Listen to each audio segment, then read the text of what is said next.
Hey, hey, welcome to Film Fanatics, three film geeks discussing movies, both new and old. My name is Dan. My name is Justin. And I'm Joe. This week, Disney and Angelina Jolie give a live-action take to a fairy tale classic with Maleficent. Seth MacFarlane follows up a surprise smash, Ted, with A Million Ways to Die in the West. And we review an Oscar-nominated foreign film for our home media moment.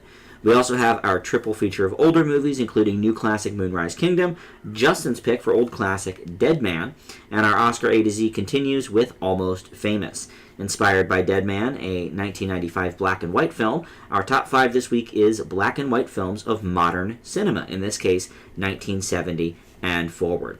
Before we get into the new releases, though, we just had an MPAA recall on a particular poster. It's Sin City, A Dame to Kill For, which was on both Justin and Joe's most anticipated films of 2014 when we did that in December. The poster in question features Eva Green draped in a strategically placed white gown, and they say, quote, "We're told it was next for nudity, curve of under breast and dark nipple areola circle visible through sheer gown."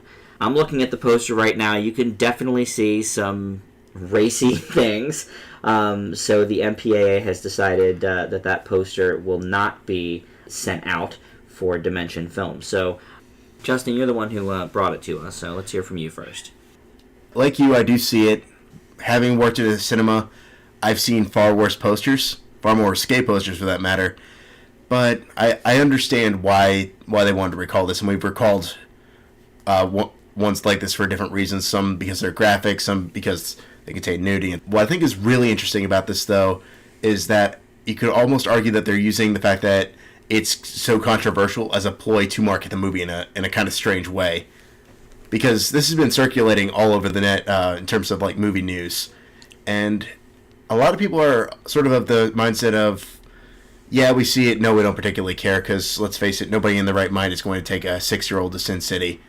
Well, just to stop you for a second, though, that's not even kind of the point, though. The posters are all over the walls of the theater. This is true. I mean, you take your kids to a G-rated movie, let's say Bears, and you see posters for everything. That's which fair. is why in the big standee currently for Sex Tape with Cameron Diaz coming out this summer, her body is like over top of the word sex.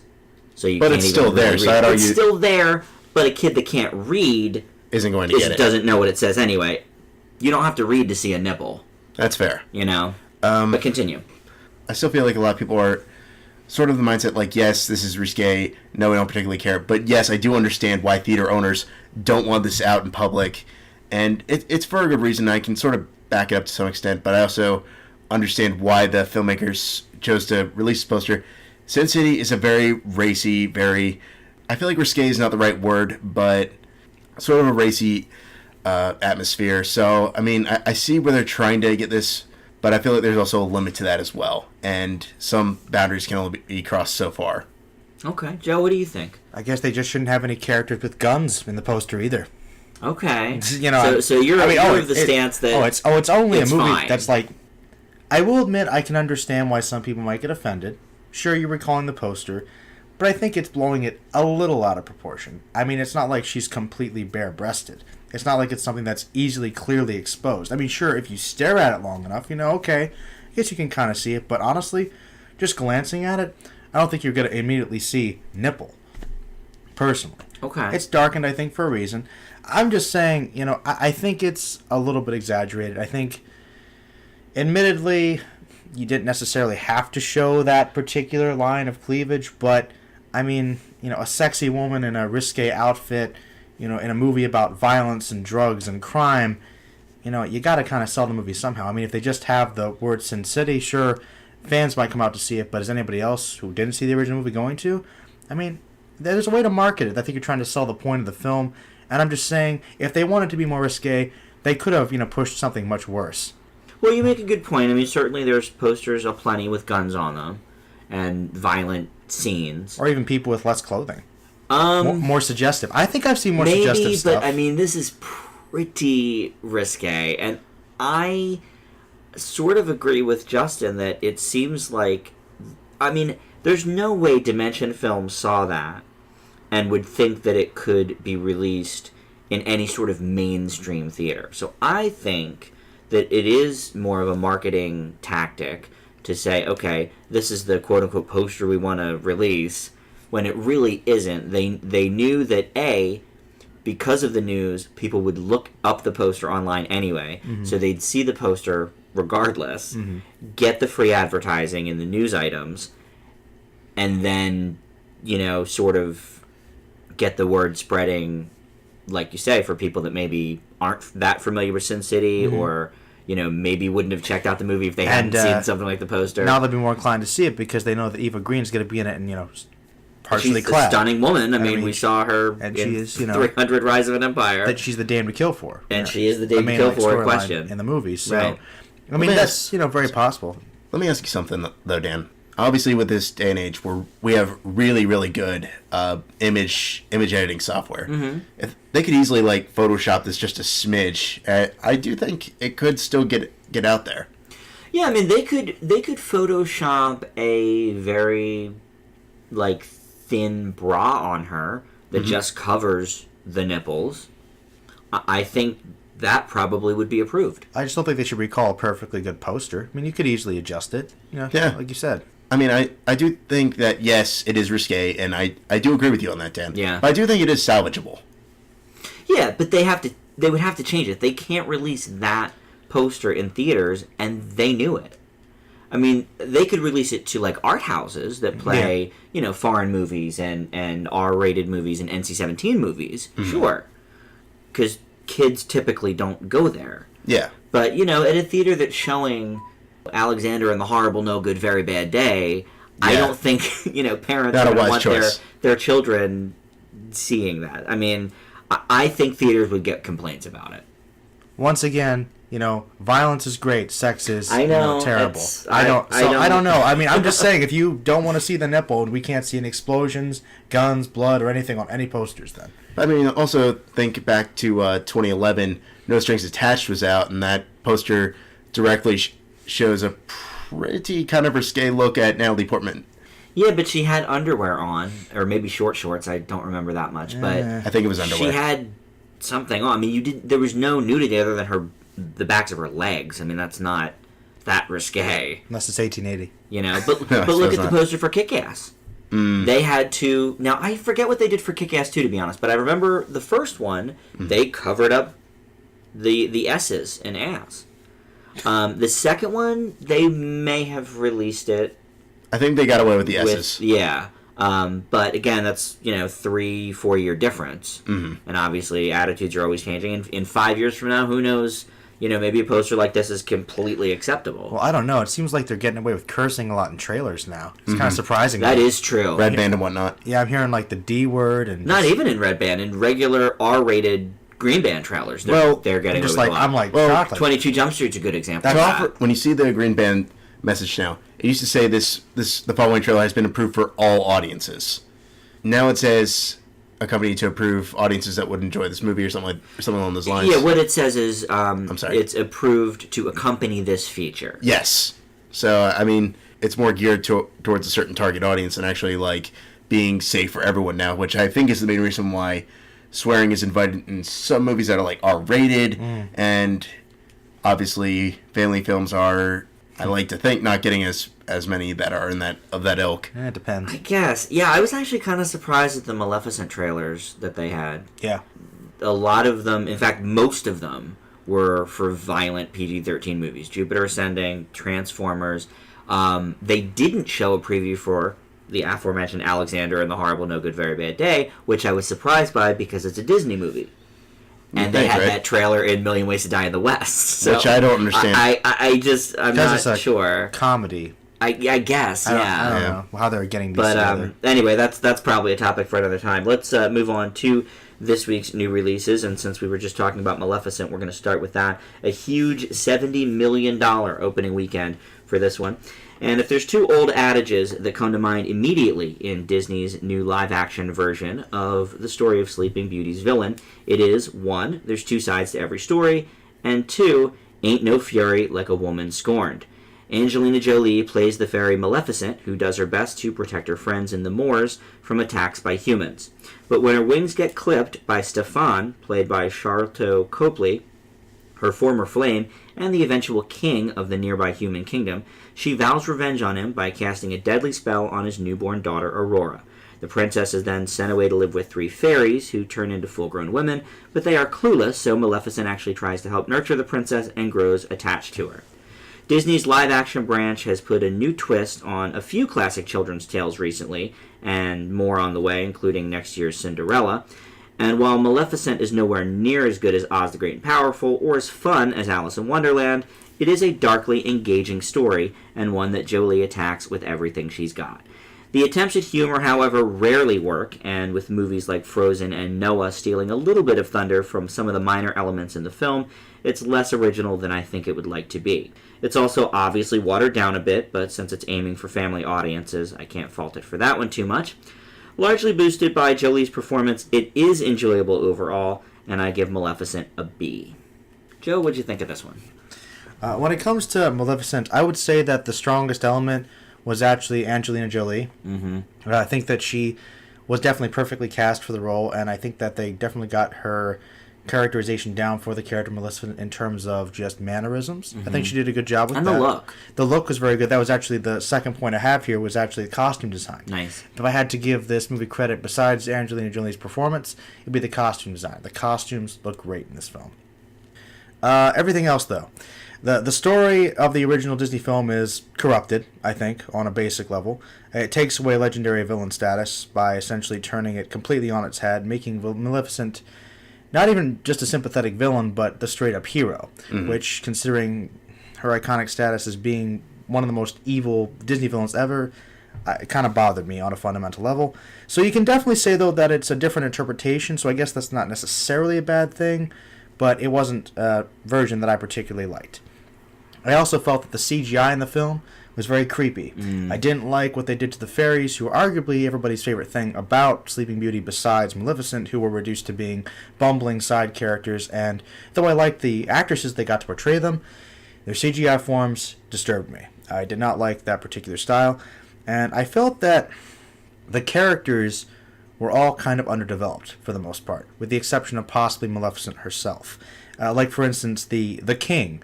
Though I did like the direction they took with that story, it's once again kind of a bastardization of the original character, because admittedly there wasn't much to the king in the original film, but he was a genuinely nice person who was not Maleficent's friend/lover, who was apparently this terrible guy who they don't even keep his character really consistent in the film, because he goes from being that is true, an ambitious guy who's going to sell out his friend so that he can gain power, but then he's not really that bad because he doesn't kill her.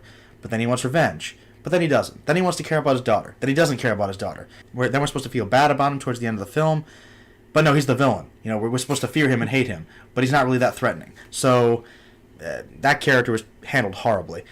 I thought the dialogue was really cheesy. I thought that narration, that overbearing, stupid narration, yes, the hero can be the villain. Sounds like, something Christopher Lee would do.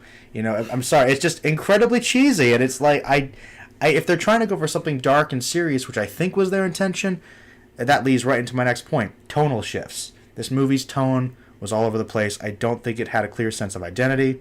Admittedly, it did have some good elements, but overall I felt that it was too unfocused and just overall a bit underdone, and I would give it a C. All right. Justin? I freaking hated the fairies in the original Sleeping Beauty. Okay. They were ridiculously useless. Okay. But I thought they were trying too hard with the humor. That too. With the fairies in Maleficent, and that's what I was sort of referring to with the humor. Because they're kind of the comic relief, quote unquote. As you would say, Dan. I thought it kind of failed. As you would say, Dan, their scenes were useless. Mm-hmm. To be honest, they were trying to do the exact same thing in the original Sleeping Beauty, and I loathed it in that one too. I just thought I just think they're flat out annoying characters. People tend to like them generally, but I can understand. No. I mean, I see the intrigue, but I'll get to it. Maleficent is yet another case of one of those movies that really seems to offer so much promise, and it's clear within the first few moments of the film the script was not yet ready. Maleficent plays out like the audience is watching the filmed equivalent of a first draft script. showing potential for great summer entertainment and mostly missing the mark. The narrative goes every which way imaginable, leaving nearly every character, as Joe put it, underdeveloped or just nonsensical. A 6-year-old appearing Maleficent, working as the spiritual protector of their world? Really, Disney? And the case that the film is sexist could be very easily argued, as almost every male character is either corrupt and abusive or a servant. Mm-hmm. However, that's not to say that the world the film creates isn't incredible. It is. But because it's so unfocused and underdeveloped, the audience never truly feels immersed in it. Overall, Maleficent is an interesting take on the Sleeping Beauty mythos, and it's no fault of the lead star Angelina Jolie for its messiness, but for the time it took getting this out in the open, it leaves a lot to be desired, and I give it a C+.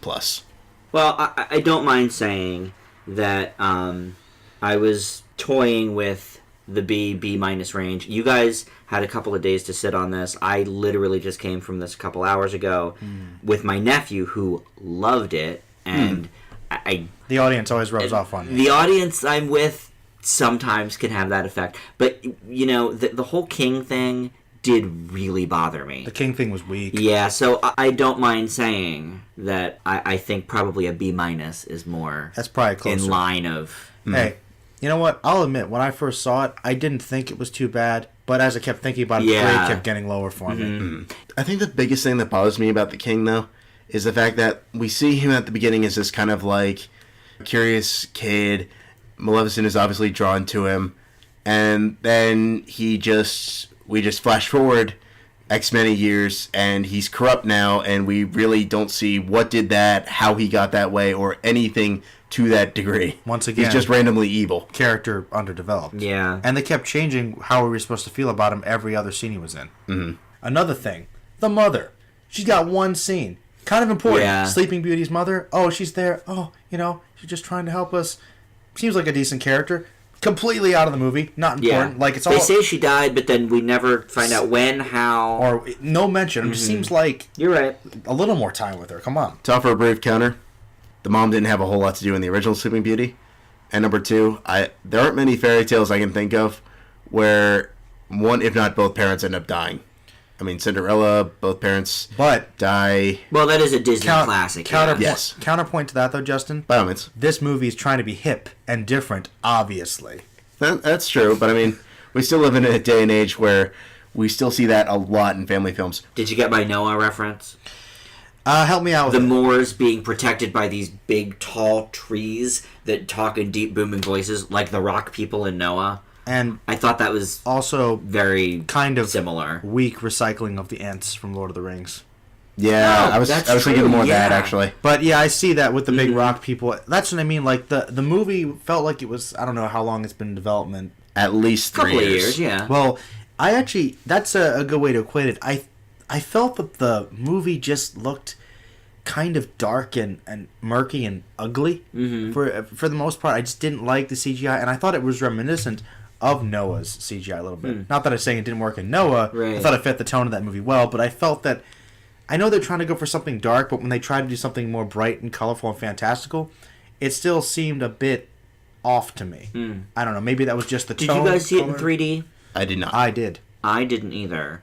Because I think, in general, 3D movies do get a bit washed out. On that note, 3D was useless. Was it? Well, it was also post-conversion, so... Which I really wish studios would stop doing. That actually surprises me, though, because the 3D for Oz and for Alice in Wonderland were both fantastic. I think the CGI, some of it, like there was a couple shots with her. You guys remember when she's flying up in the sky? Yeah. Those looked good. But it didn't have to be in 3D because it wasn't as noticeable. Well, not great reviews from us, but obviously audiences are seeing it in droves with the 70 million opening weekend, so we'll see how it holds up throughout the summer. Not bad. Up next, we've got A Million Ways to Die in the West, sort of on the other end of the scale. Did not do so well at the box office this weekend, but Joe's going to tell us about that. This is a Western comedy film written and directed and starring the creator of Family Guy, Seth MacFarlane, as well as Charlize Theron, Justin's favorite, Neil Patrick Harris, Dan's favorite. It's true. And Giovanni Ribisi, my favorite. Not really, but he's okay though. And Sarah Silverman, who is somebody's favorite, among others. It follows a down-on-his-luck sheep farmer named Albert Stark, played by Seth MacFarlane, who loses his girlfriend. That's Amanda Seyfried, correct? Mm-hmm. After refusing a duel with Foy, the local mustache enthusiast, played by Harris, which is funny, by the way, to help him cope with this new town arrival, Anna, played by Charlize Theron, who offers to improve his confidence and gunfighting abilities. Things get even more interesting when outlaw Clinch Leatherwood, played by Liam Neeson, my favorite, comes to town. I'm not sure how exactly I can describe my experience with this film. It was, as one would expect with MacFarlane, making fun of the general Wild West narrative by adding modern commentary and often offensive and even disgusting dialogue. The real question is, do the jokes work? The answer is only about 50% of the time. MacFarlane seems to throw everything at the table here. Some jokes are kind of clever, some are dumb but innocent enough, and some are truly inappropriate or even simply just poorly written in general. The humor is scattershot and the story itself is pretty standard. Most of the actors had good chemistry and timing, and the characters themselves were fairly likable. Overall, it was more enjoyable than I thought it would be, but it's not the best thing that MacFarlane has ever produced, and I give it a C+. And before we move on, let me ask you this. Some jokes in the trailer that we did not see in the film, including one that I actually thought was okay. How'd you feel about that? Because we've been talking recently on the show about trailers not mimicking what's in the movie. There's one joke that was in the trailer that was literally actually in the trailer, but then they expanded on it just a teeny bit, and it was not funny because we saw it in the trailer. Christopher Lloyd. Christopher Lloyd was even more wasted in the actual film, I guess, because they actually showed like 90% of the jokes. So well, there's only two or three and a half cameos, let's say, and you're right. They completely shot their wad with one of them. Almost his entire scene, Christopher Lloyd's, is in the trailer. That's why I thought it was kind of pointless. Like, save that a little bit, you know? Because when I watched it, I just didn't think it was funny at all. I thought it was a completely wasted joke. I will admit, though, I did originally give the film a B-, because I'll be honest, I did enjoy it, and I think that most of the people in the crowd enjoyed it as well. But in retrospect, I was wondering if that was really a fair grade, because I feel like this is a very mixed bag for people. You know, but it's hard to say. I did think that the people that were watching it generally did enjoy it. So, in terms of that audience, I guess it would work for them. I will say, I saw it with, I don't know, I saw it by myself, but there was probably maybe 40 to 50 people in the theater. Sounds about right. There were only really two groups of people that were laughing. Mm-hmm. Everybody else was pretty silent, I have to say. So obviously it's going to work for some, not for others. Basically, MacFarlane is, to me, what Tyler Perry is to Justin. I think I'm a little more forgiving. I did enjoy his Oscar hosting and when he does the Comedy Central roast, but as Justin feels about Perry, I think MacFarlane is a lousy writer and actor. However, I think probably the biggest difference between the two, and I do agree with Justin here, is that Perry is a terrible director, and I think Seth MacFarlane is actually fairly decent. It's without a doubt one of the strongest parts of A Million Ways. Even the opening takes this old school approach like movies of the West would have done decades ago. It's like 3 minutes straight of nothing but the credits. I thought that was kind of cool.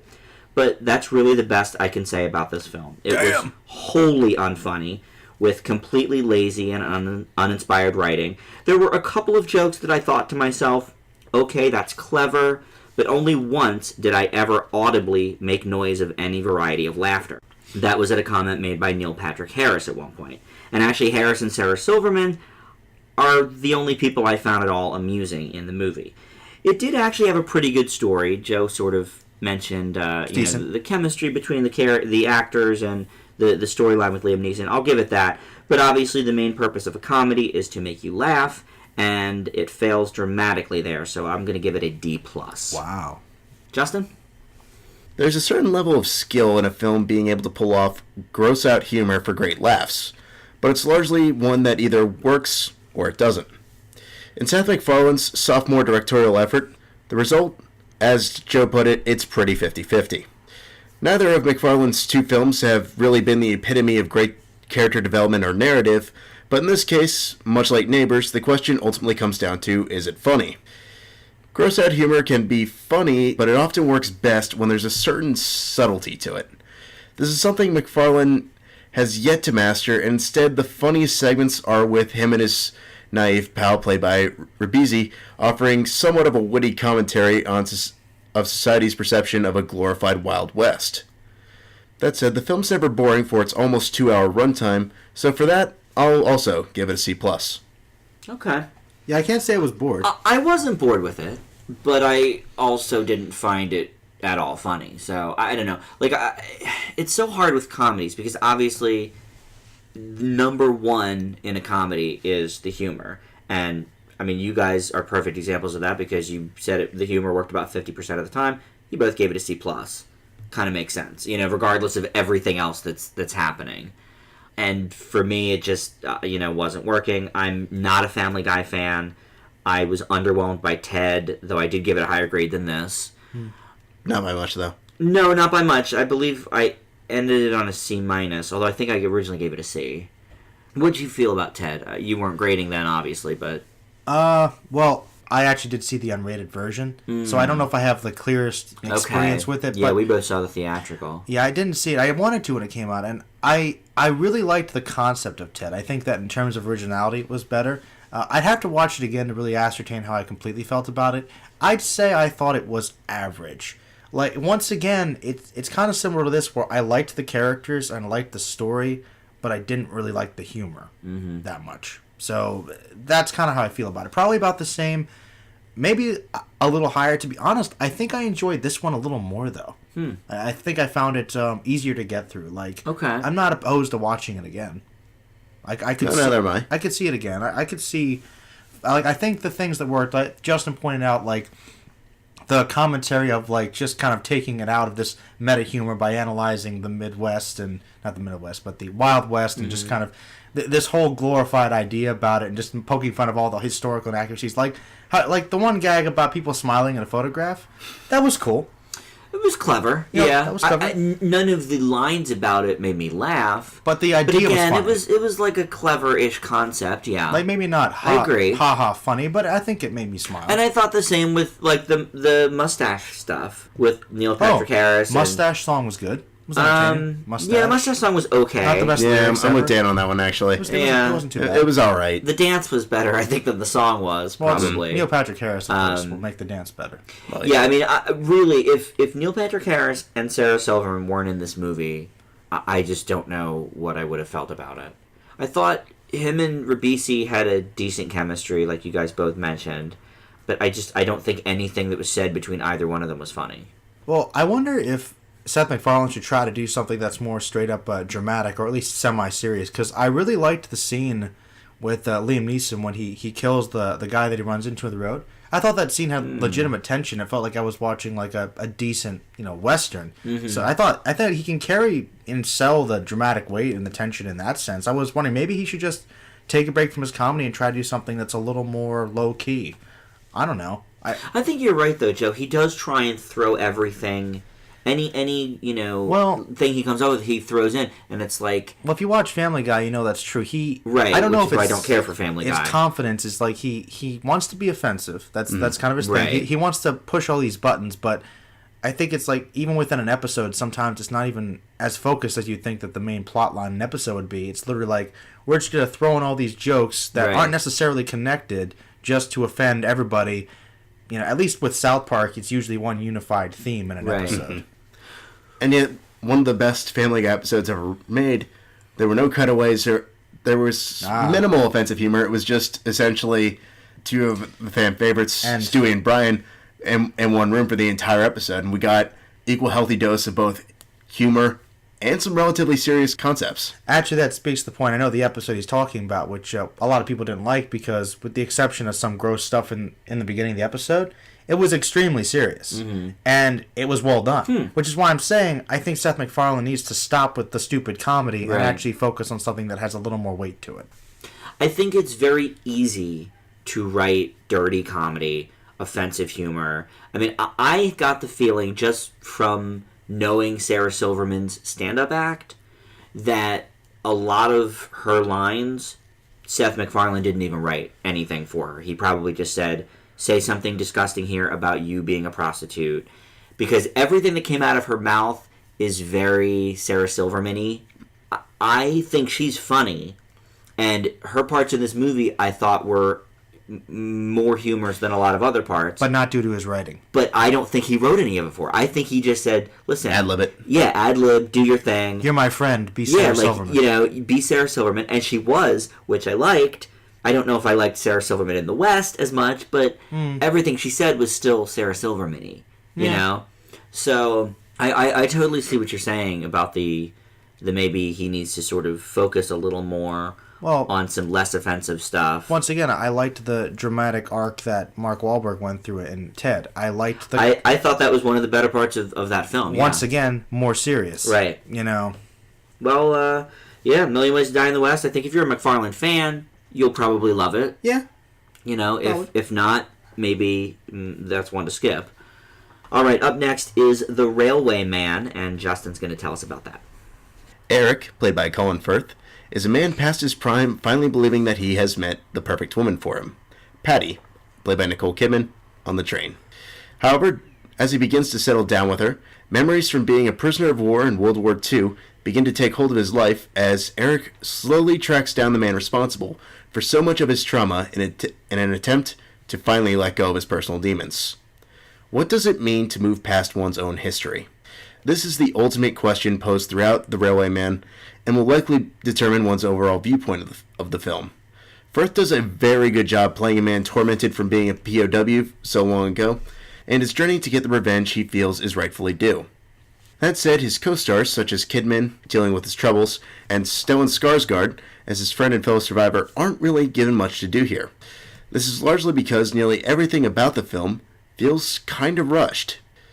Far too much time is devoted to the initial flashbacks of what had occurred to Firth and Skarsgård, when a few references here and there would have truly made all the difference, and very heavy-handed scenes with his own personal demons.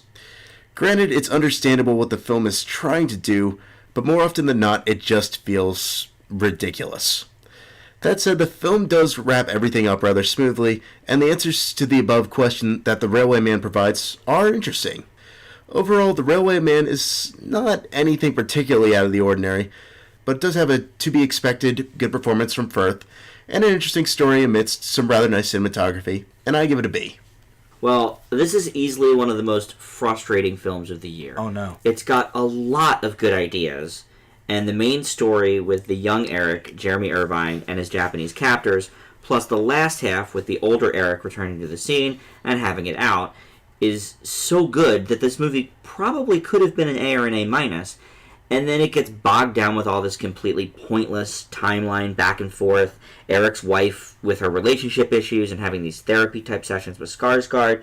It really ruins the vibe of the rest of the film. So, unfortunately, I give The Railway Man a B minus, but it's so interesting, Justin, because we've got a similar perspective, but on the opposite parts of the movie. You didn't care much for the flashback stuff, and you liked the Nicole Kidman-y stuff in the present, whereas for me, I liked the stuff with the young Eric, and could have used more of that and taken Nicole Kidman out of the movie completely.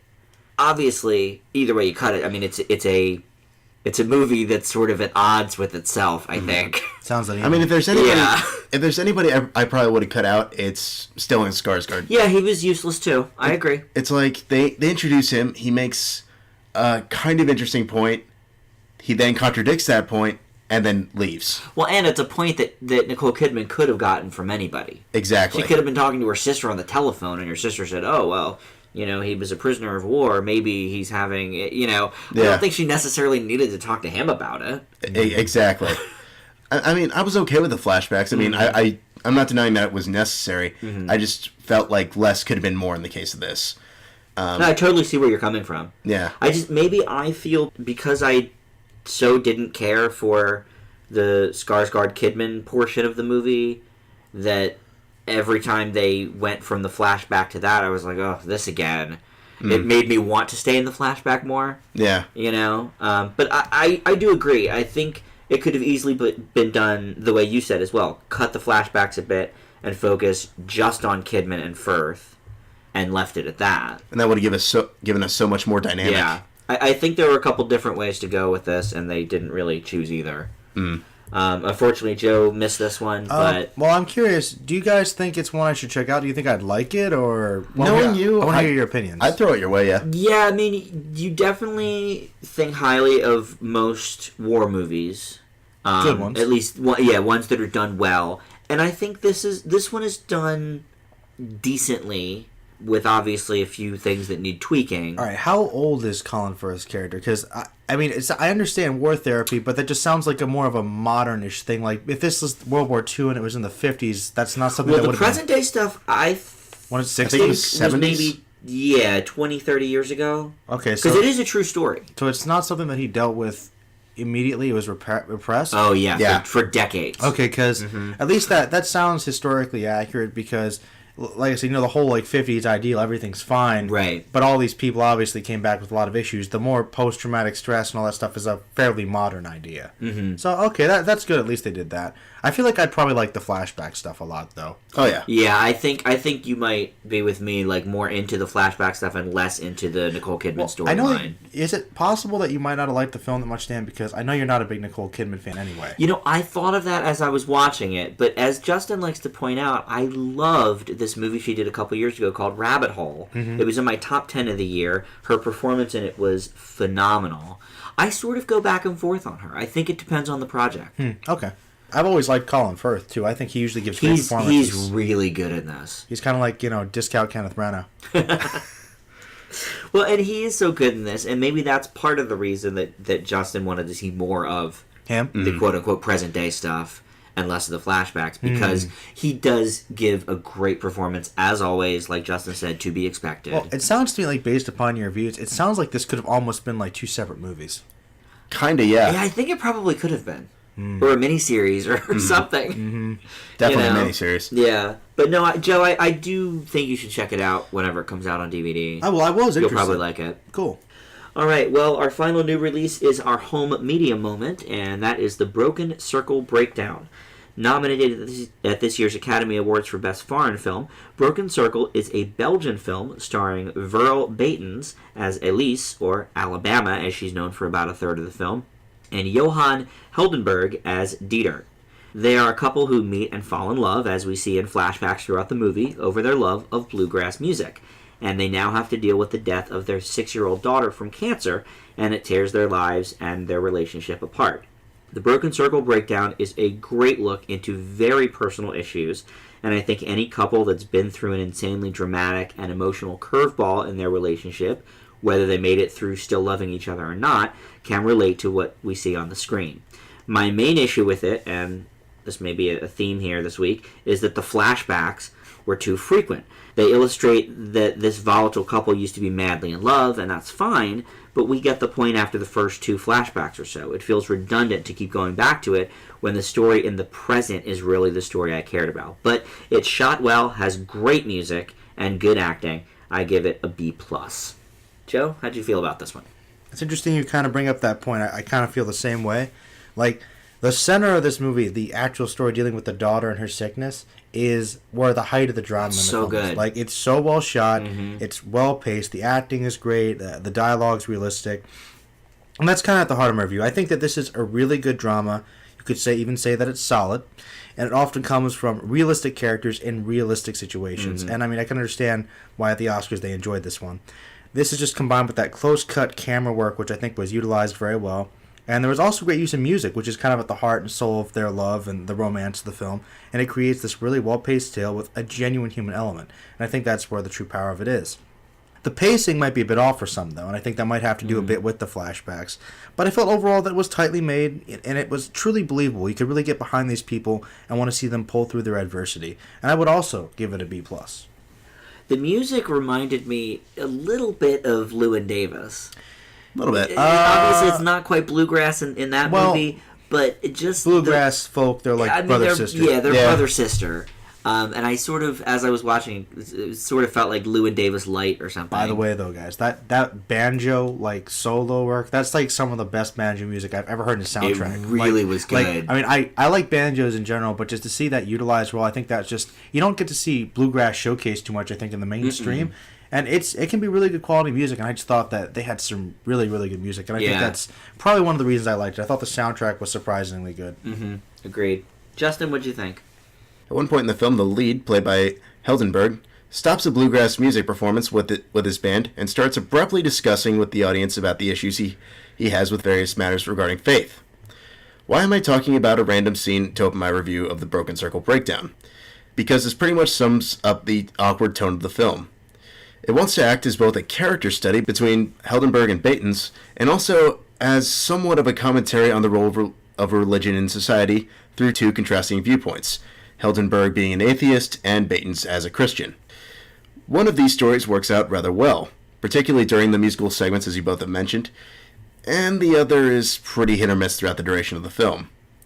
Though what really keeps this movie going is the chemistry between the two leads amidst the awkward tones. The audience enjoys their bright sides, feels their devastation, and overall keeps the film moving. I can't really say that this was some of the best foreign films I've seen in 2013, so I'm not quite sure I would say it's warranted for Best Foreign Feature at the 86th Academy Awards, but with some good acting, great music, and some really interesting editing choices at times, audiences should be able to appreciate it despite the tonal changes, and I give it a B-.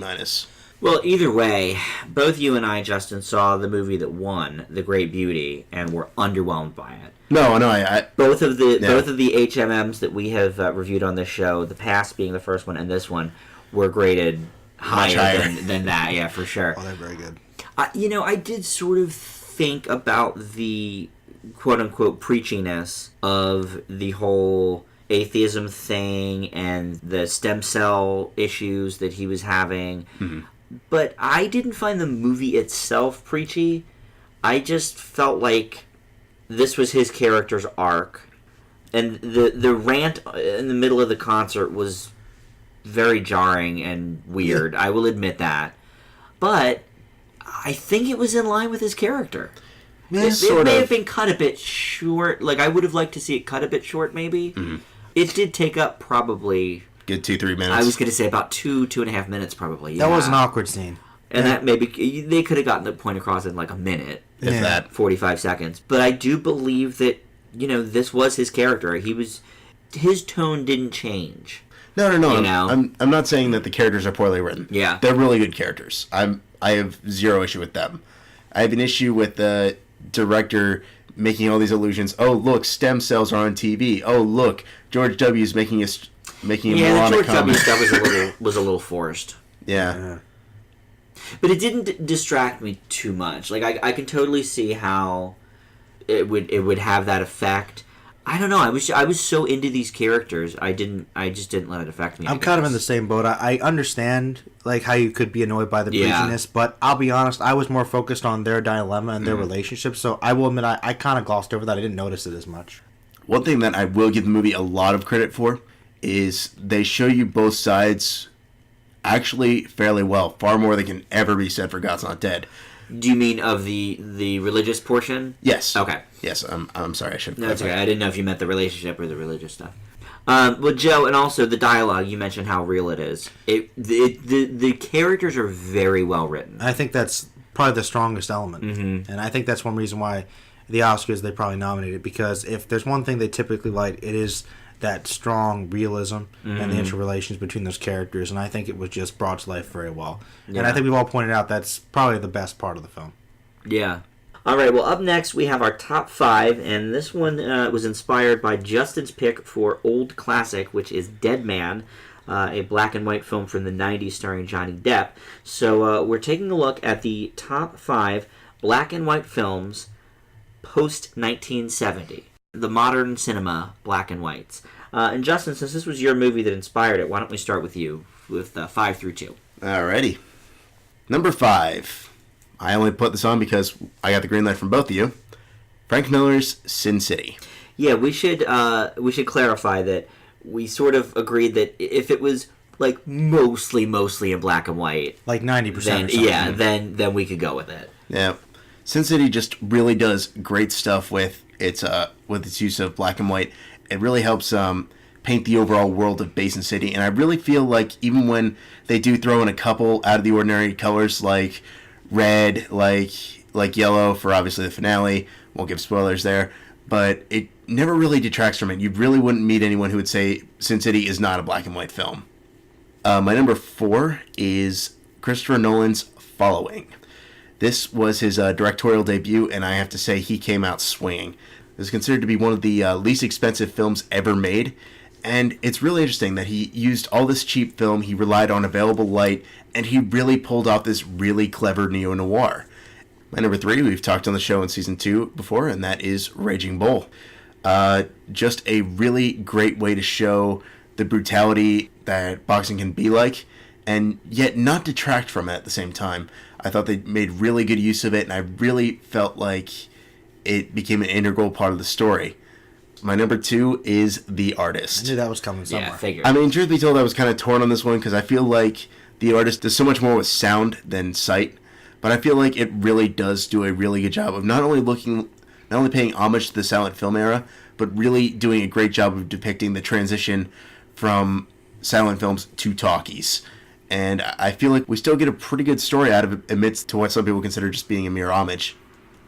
All right, Joe, we're going to go to you next, 5 through 2 on the black and white modern film. Yeah. This list will probably be pretty mixed up, too. I just totally put my favorites in here, but... Hey, that's what these top 5s are for. They're not necessarily like the highest graded films, but they're your personal favorites. I mean, I think they're all standouts in their own way. My number 5 is Eraserhead. I've always considered this to be a surreal masterpiece, and I mean, I knew that I was going to have to put David Lynch in here somewhere, but no, really, in all honesty, in terms of just creating, like, really disturbing surrealist imagery and utilizing it in black and white, also another example of a really low-budget directorial debut. I think if there's one thing that it does well, it utilizes that haunting, dark, nightmarish feel, and I think the black and white really helps to complement that. It's definitely one that makes the list. Number 4 is kind of in the same vein. It's, I guess, a little more straightforward, but it's another great example of just using just shadow and music and just kind of combining this really awesome atmosphere of terror and also disturbing imagery, and that's Tetsuo the Iron Man. I think it's probably another one that Justin probably predicted, but yeah, I mean, I was thinking I can't make this list without putting Tetsuo the Iron Man on there because it's probably one of my favorite horror movies. It's really, really disturbing at the very least, and definitely got some of the best editing I've ever seen. Another one, though, number 3, is a little more mainstream, and that would be Clerks. I think, once again, low budget, just a great indie comedy. And I think that the black and white actually does complement the tone of that. It's just kind of capturing that mundane sort of drugstore kind of mentality. It's like, it's very drab, and I think it works. All right, my number 2 is Darren Aronofsky's Pi. I mean, this is, once again, a lot of directorial debuts on this one. Just probably like a really good thriller, really simplistic in a lot of ways, but it utilizes that with minimalist effort and just, I really like the black and white with this film. I think it captures the main character's inner turmoil and just the sense of paranoia and just that you feel like there's always something in the shadows lurking. This individual's perspective is being limited as black and white, but that idea kind of becomes challenged, and that's kind of one of the main points of the film. So Pi, I know that's one of the Aronofsky films you haven't checked out yet. That is true, yeah. But I'd be interested to see what you think of it, because it's definitely a little more surreal than his later stuff, but I still think that it's a genuinely decent thriller. Okay. Well, on to my list, and we should point out that we've actually reviewed 2 new release black and whites since we started doing the show less than a year ago, Nebraska and Francis Ha. I tell you. So there are still some mainstream movies that are either filmed in black and white or released in black and white. Nebraska was on the short list. Nebraska was on my short list as well. Do you guys know another movie that we've talked about several times recently that was on my short list too? I'll give you a clue. It was from the 70s. We've talked about this guy a couple times in last couple podcasts due to one of our recent Oscar nominee reviews.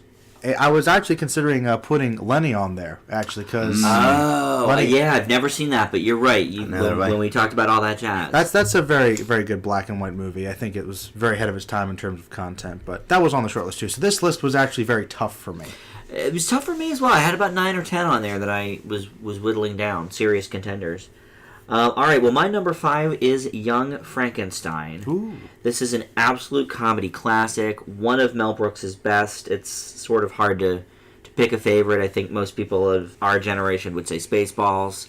But Young Frankenstein is hilarious. Gene Wilder, comedy Genius. gold, comedy genius, however you want to slice it. Willy Wonka. Willy Wonka. The only one. It's a shame that he doesn't do movies anymore, because last time I saw him was...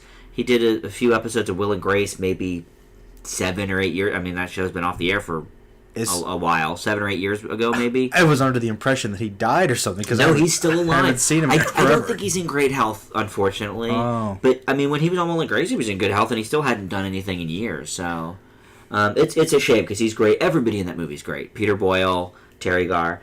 My number 4 is Good Night and Good Luck. You know, as a radio person for a lot of my life, you know, that really spoke to me. The Edward R. Murrow versus McCarthyism kind of scandal. Well directed by George Clooney.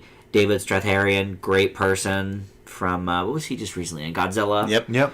He really did a good job. Have either of you seen that movie, Justin? You probably I have not, right? actually. Really? Yeah. I feel like I have. You said that George Clooney directed it, right? Mm-hmm. Yeah, I feel like I might And have seen he it. plays a supporting role in it as well. Yes, I feel like I've seen it. When did that come out? 06 maybe? I feel like I might have seen it on TV or something. Okay. Like it was up briefly. for Best Picture, so I could see them running it on TV. I definitely know of it. Yeah. My number 3, like Justin, is Raging Bull. One that I just watched for the first time this year when we did the professional fighting top 5. And it's on this list largely because I was torn sort of between some of the older ones that I've only seen once. Schindler's List, great movie, but I saw it one time 20 years ago. I know it's a great movie, but it's hard to really put it on a list when you don't really remember that much about it. But Raging Bull, obviously very fresh in my mind. Justin's absolutely right. The black and white really sort of accentuates, you know, some of the more visceral parts of that movie. My number 2, like Justin, is The Artist. I'm very excited to watch this one again when we do it on the Oscar A to Z in a few months. I just thought it was a genius movie. Absolutely deserved to win Best Picture, even in a pretty good field that year. It's just a great movie all around. Justin kind of hit on the finer points of that. So with that, let's hear your number 1, Justin. Well, as you might expect, Dan, my number 1 is Ed Wood. That is the other one that I saw one time like 20 years ago, and I know I loved it, but I didn't feel right putting it on this list. So I figured you would have it on yours. Now, you will be happy to know, Dan, that I was between this one and Young Frankenstein. Really? Yeah, I do really love both. Ed Wood, I think, just does a really good job of not only using black and white to sort of accentuate the style of Ed Wood's style of filmmaking, but also sort of to capitalize on his overall ambitiousness in this kind of drab world that's constantly bringing him down. Johnny Depp, quite possibly his best, if not his best performance. Joe, how about you? You guys know what it is. Sin City. Oh, Sin City, okay. Yeah, pretty much everything Justin said. I think that in terms of bringing a comic book to life and making it work, like keeping it cinematically viable, but still keeping it true, like extremely true, like almost panel by panel with just the overall tone and atmosphere and themes. I think they got excellent casting choices. I thought that surprisingly the direction was really good. I think that Frank Miller complements pretty well with Robert Rodriguez, and I think they put together a really excellent product. I mean, in terms of a comic book adaptation, like literally straight from the comics in terms of translation, I think it's the best. I mean, I'd happily consider it one of the best comic book movies ever made, so I mean, I'm definitely with you on that one, Joe. I'm very excited to see it before the new one comes out. Yeah, oh, that's right. You haven't seen it. Yeah, I've been sort of waiting. I knew we were going to kind of do a group watch of it before Dame to Kill For comes out. So Yeah, that has to very happen. excited about that. Well, my number 1, as I'm sure you guys could figure out, is Clerks. One of my top 25 movies of all time. I believe the only all black and white one in there, because I can't count Wizard of Oz. No. So It's barely sort of a no-brainer that the Clerks would be number 1, but just everything Joe said about it, you know, it's a fantastic directorial debut, shot on this shoestring budget at the store that Kevin Smith worked for at the time, the convenience store. The story is great. The humor works fantastically. And, when this came out, nobody really knew what it was. Its legend sort of grew as time went on. And, of course, once Mallrats hit, even bigger. But, I saw this with my friends on senior skip day, and it was like this badge of honor that, hey, we saw Clerks, we were in the know. Huh. And, soon after, everybody followed. So, yeah, Clerks, one of my all-time favorites. Good choice. Thank you. Definitely. Well, next we're going to do our triple feature of older films. And before we get to that, I want to put the call out for this month's Old Classic Listener's Choice. If you do have an idea of something that you'd like us to review, we do already have some submissions in, but never too late to let us know what you'd like us to review for the Old Classic. You can just comment it on this video here in the comment section, or you can hit us up on the Facebook group Film Fanatics with an exclamation point, and let us know that way. First, though, is our new classic for this week, and this was actually done in honor of the 1-year anniversary of New Classics. Justin and I started doing New Classics every Sunday night about 3 or 4 months before our first podcast, and Joe joined up in week 3 and sort of got the ball rolling. But our first one was Moonrise Kingdom, so I thought on the 1-year anniversary of New Classic, we're going to do Moonrise Kingdom for this week. And it was one Joe had never seen, and I know Justin had wanted him to see it. And Joe's actually going to be the one to tell us about that.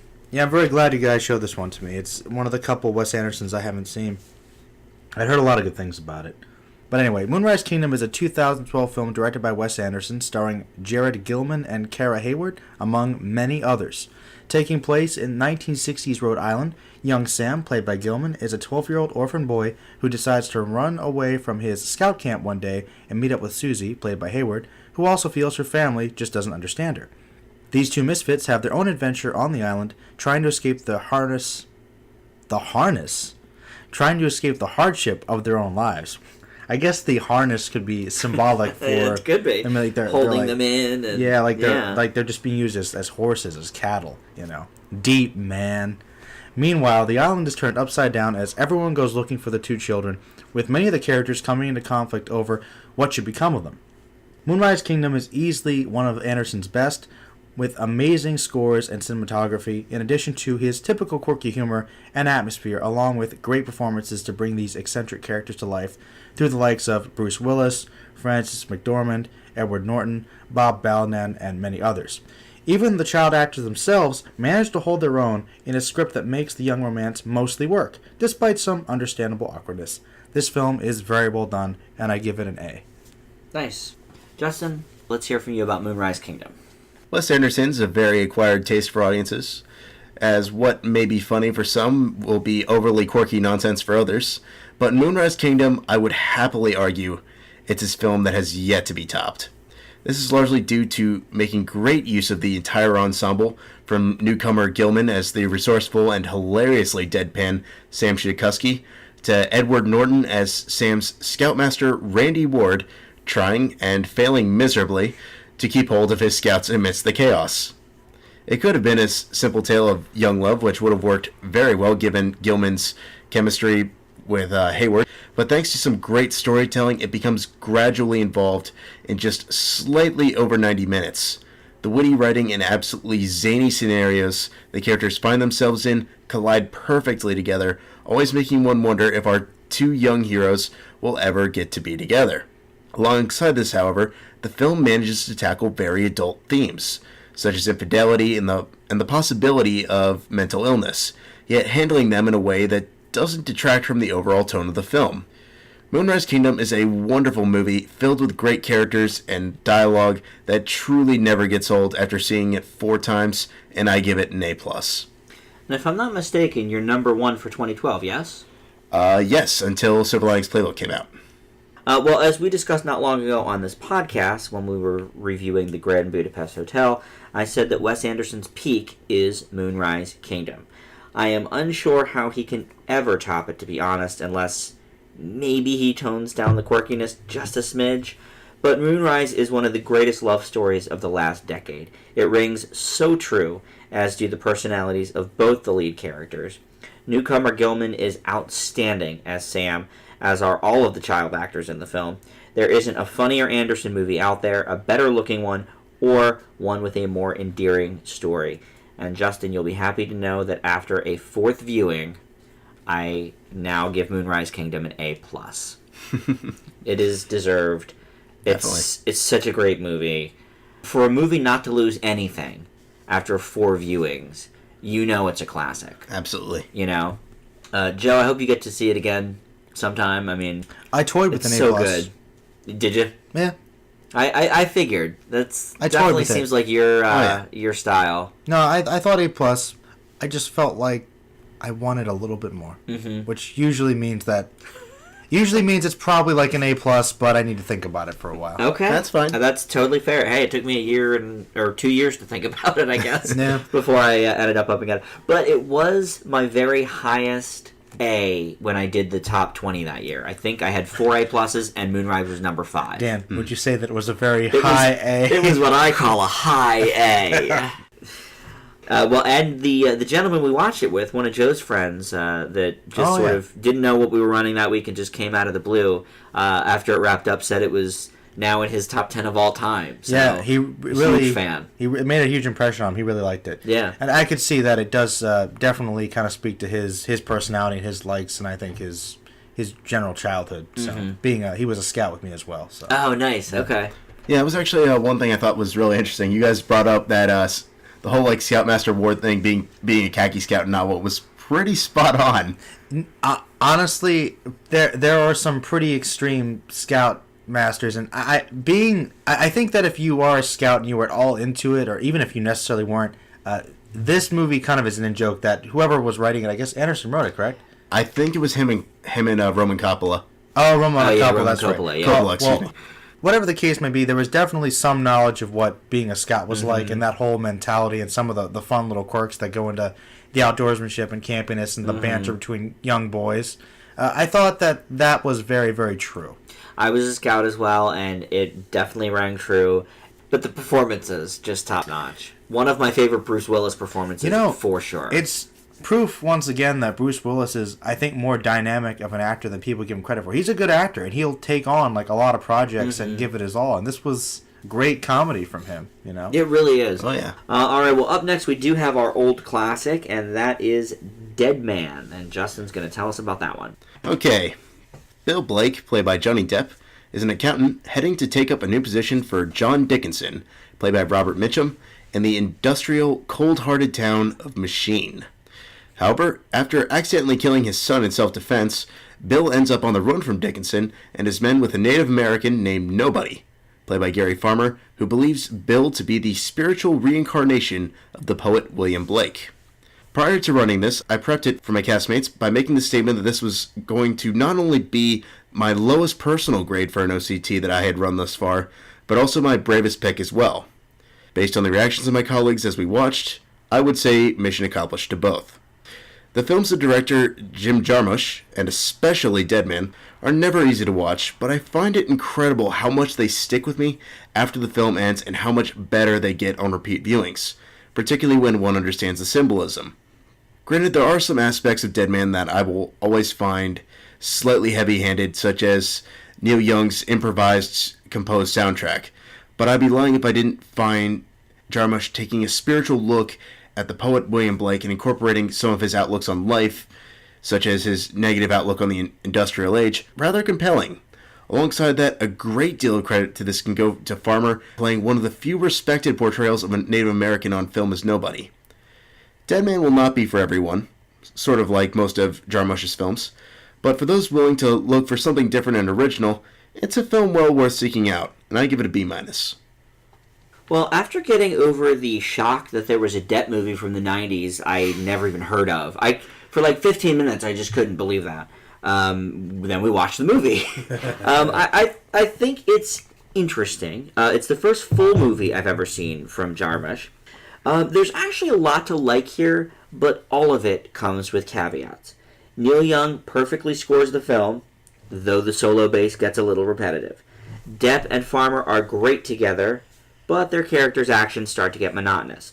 It's a pretty good story, but with 5, maybe 6 fade-to-black ending points, it just keeps going and going. The cameos are plentiful, but soon after we realize who it is, they die. So it's an equally mixed bag of good and bad, and I leave Dead Man with a C. Joe, how did it grab you? When it comes to Dead Man, I have to say first that I actually really liked the soundtrack. I found the music was very captivating. I thought it worked well with the tone. I kind of liked it. How it went in and out. It kind of fit with the whole kind of dreamlike sequence they were going for. It's just kind of a series of events that's happening to this individual. And I thought the editing was fairly sharp, and the story has this strangeness that seems to fit the mood and the characters, who are kind of odd and disjointed outcasts in this, diverse area with just a lot of mystery and mysticism to it, which is, the Wild West, which is kind of funny. It's sort of a very different look than Seth MacFarlane's. Yeah. It's interesting. We're doing two West movies this week. But I think it captures the darker aspects of it, and I think that the whole concept of William Blake and just utilizing his imagery and symbolism and, using these themes, I think there are a lot of interesting ideas, and I could definitely see that, rewatching it could improve it. But I do think, as you said, Justin, that some of it is a little bit pompous and on the nose, heavy-handed at certain points. It does get a bit repetitive, as Dan said, and I do believe it definitely runs on too long. I feel like you probably could have cut it out about 30 minutes soon. I felt the story arc was pretty much resolved. They could have sped it up a little bit more. I thought the performances were okay for the most part, though I felt that also the side characters, who were also usually like actors that I liked, were kind of underutilized, and some scenes didn't go anywhere. Like there was one with Iggy Pop that I think definitely needs some reevaluation. Still, I liked the story, I liked the thematic undertones, and overall I did like the direction, and I would also give it a B-. Yeah, because of the endings that just kept at it, once we were done watching it, I was really thinking C- territory. But like Justin said, this is a movie that does stick with you. Yeah. And, as I was writing up my review for it, I just was thinking about all of its positive qualities, which it has a lot of. But I've never seen a movie... I always complain that the third Lord of the Rings should have ended about 4 different times. This one, there's clear fade to black. Like 5 or 6 different times, like I said, and then it comes back up. And it could have ended easily at any of those points. True. And would have satisfied the story. I agree. Justin, do you find that to be a problem? Probably yes and no. All the other times I watched it, I really didn't have as much of an issue with the ending as you both did. I think it did get a little repetitive with the overall, oh, look, people are shooting me, I shot back, blah, blah, blah. However, I do like some of the dynamic of it. Like, we see racism towards Native Americans in one really good scene with Alfred Molina. I wish that had gone on a smidge longer. Mm-hmm. I feel like... That's where I would have ended the movie. That was the first... That was... When I saw that scene, I thought, okay, this would be a perfect ending when it first faded to black. I thought, oh, cool, it ended. Good kind of a cliffhanger, but the story's still resolved. And then it kept going. But continue. But I also feel like the way they chose to end it really did tie everything up. They're always asking for tobacco. He finally solves that in the final scene. Do I think the overall final image runs on a bit too long? Yes. But, I feel like they could have used... if they had taken out a little bit of the ending and just used that to build up or develop other scenes, really would have made a big difference. Like, to clarify, Justin, the actual final ending, I was fine with. Yeah. I was fine with it. Same. But there were about 4 or 5 sequences where you're just kind of getting to that point where you're like, you easily could have cut that out, wouldn't have lost anything. You cut out those, and you cut out maybe 1 or 2 of the repetitive fight scenes, an hour and a half into the movie. Don't get me wrong, I think the repetitiveness is kind of the theme of the movie, with the fading in, the music, in, out, and just like this, like I said, this repetitive nature of events, just a series of things happening to this guy, and he's trying to cope with it until he eventually, resolves his journey. I get that the film was supposed to be repetitive, but the question is, how much repetitiveness do we need? Right. Yeah. I think we definitely get the point after so long. Okay, I get it. Yeah. He's got to move on. Because I agree. Once the Alfred Molina scene was over, and I thought, okay, this should end, and then it didn't, and it kept going, the final ending I was satisfied with. And I agree with Joe completely that I liked the way it actually did end. But right, they didn't need all that extra stuff in there in between. I really liked Farmer, actually. I thought that his character, Nobody, definitely is, I would argue, probably the best thing about the movie. His story, I felt like if they had focused on him even more, perhaps. I just really liked the scenes between him and Depp. I thought that was just really compelling and interesting, and I just thought that was really good. Definitely a standout.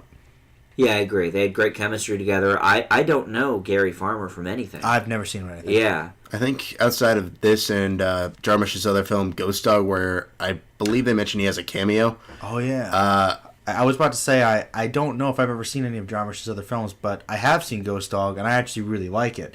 But, interestingly enough, Ghost Dog does have that same repetitive nature to it. Though, I would say that I think it has a little more concise of a story in which it's like, we will get to these arcs and resolve things a little bit quicker. I kind of have a love-hate relationship with Ghost Dog because I thought they had good themes, but I don't think they did enough with them. But I think it actually has some similar things where it is sort of quirky like Dead Man, and I can definitely see some things that are being a bit cartoony, like some of the actions that are taken with these characters that they kind of run into, like I said, Iggy Pop scene. Right. Very bizarre scene. I think it fits with the tone of the movie, but I'm not entirely sure it was necessary. Yeah. Probably not. So that's kind of an example of what I'm talking about. Yeah, like it was a fun scene. I Billy get Bob it. Thornton is also in that scene. Yeah, good scene. It was fun, But it wasn't necessary. We didn't really need it. Yeah. All right. Well, Justin, good one. Very interesting choice. Yeah, I liked it. I'll give you that. Interesting. All right. Well, our final film for the show is the Oscar A to Z, and this week we're up to Almost Famous. This one was nominated for 4 awards, including 2 supporting actresses, Kate Hudson and Frances McDormand, and it won the original screenplay category for Cameron Crowe.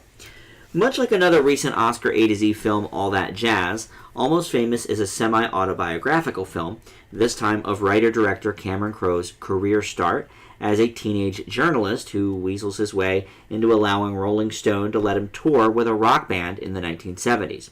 In the film, Crowe is portrayed as William Miller by Patrick Fugit, and the band is the fictitious Stillwater, led by Billy Crudup as Russell Hammond and Jason Lee as Jeff Beebe. On the road, William comes of age in many different ways, and also meets a beautiful Stillwater groupie girl who goes by Penny Lane, played by Hudson, that helps him find his way. Philip Seymour Hoffman also has a great small role as Lester Bangs, a fellow rock journalist and mentor. Actually, there are tons of fantastic cameos by future stars like Jimmy Fallon, Zooey Deschanel, Rainn Wilson, and Jay Baruchel as well. Frances McDormand portrays William's stressed-out mother. I have long been told to watch this one. Between the subject matter and Crowe's involvement, one of my favorite directors, it seemed like a no-brainer. Someone even bought it for me in 2001, and I still never watched it.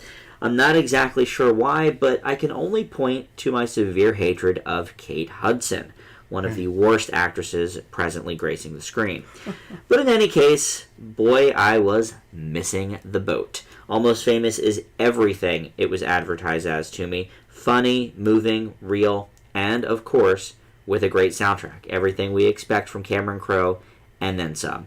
It's not quite as good as one of my top 10 films of all time, Crowe's Jerry Maguire, but even still, it is an easy A+ for me. Joe, Almost Famous. Good characters, with Almost Famous. I think that's probably the strongest element here. There's some really great dialogue, and I think, obviously, amazing music. Though the performances are not always as good as others, I think that it was a little uneven. Kate Hudson, probably not the best. Yeah. This film had a nice twist to the story. I thought it was original, unique. But I didn't feel that it made as much of an impression on me as it could have. Still, it was good-natured. It had warmth that really held together, but I found it to be a little bit predictable, and I give it a B+. Really? All right. Yeah, Kate Hudson, she's actually not bad in this. No. It's the only thing I can say that her performance is actually all right.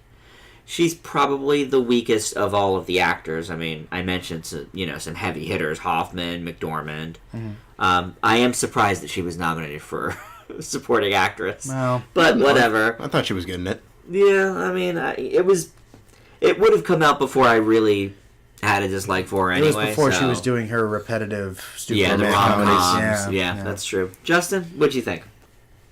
Audiences can tell when a director is passionate about a subject and can seamlessly relate it to their audience.